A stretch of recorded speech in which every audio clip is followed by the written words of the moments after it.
President, comrades, Mandy Buchanan Tyne and Weir Brigade, supporting both of the emergency resolutions. Tyne and Weir introduced a new policy on redundancy. This was done without consultation with the FBU, as our management say that it's aimed at corporate staff.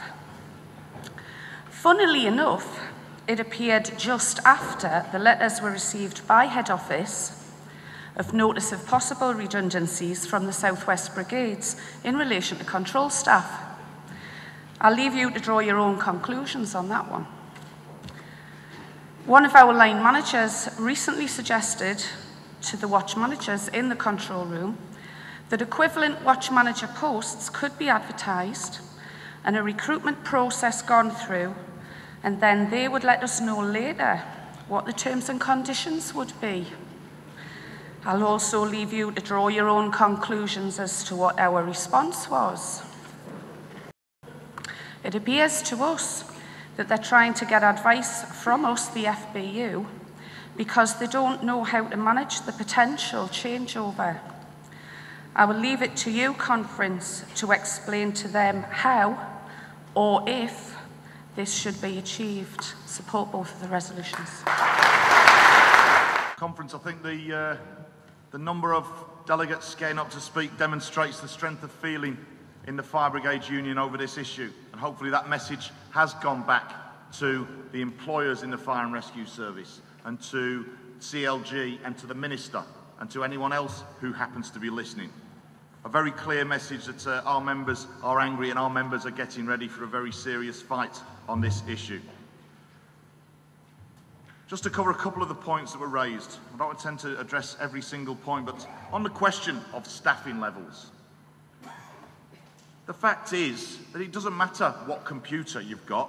If you've not got people there to answer the call, then you can't respond quickly.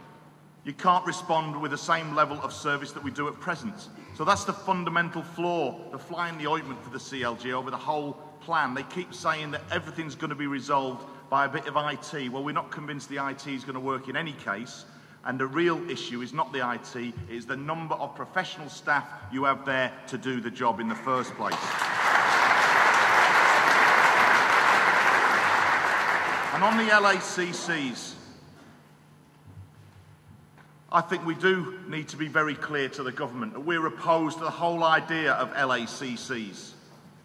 What we stand for and what we support is a publicly controlled, publicly accountable fire and rescue service serving our communities, and a fire and rescue service that is democratically accountable to its local communities. And LACCs have nothing to do with that whatsoever.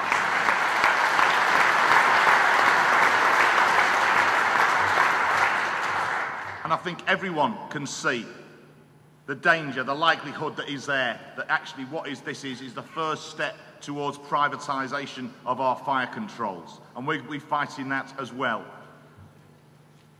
In terms of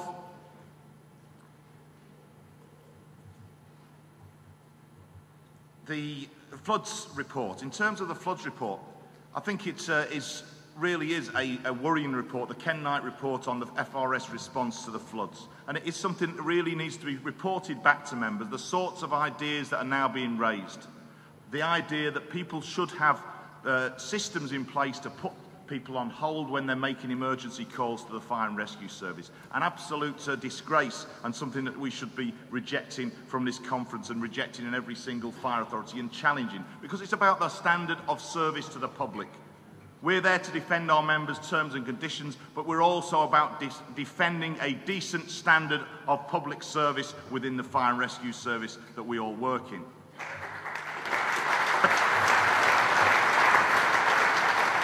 I don't expect this campaign is going to be easy, and I don't think anyone should go away from this conference thinking that this is going to be easy. It's going to be extremely difficult.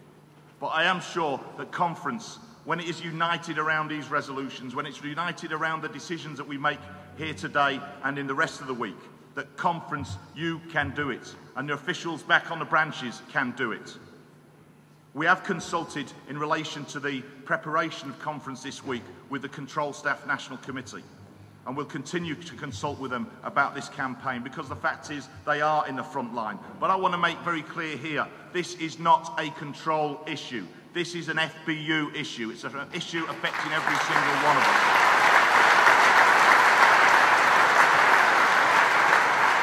And I think we discussed the issue of pensions, and we've had problems around pensions, including the issue that was raised the other day about control staff and access to the NFPS. Well, in relation to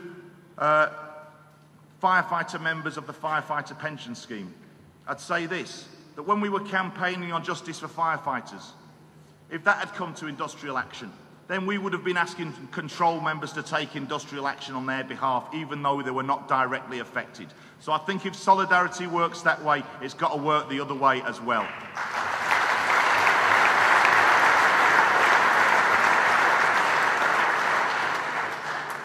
There may be all sorts of difficulties. I have to say there may be legal difficulties about this, by the way.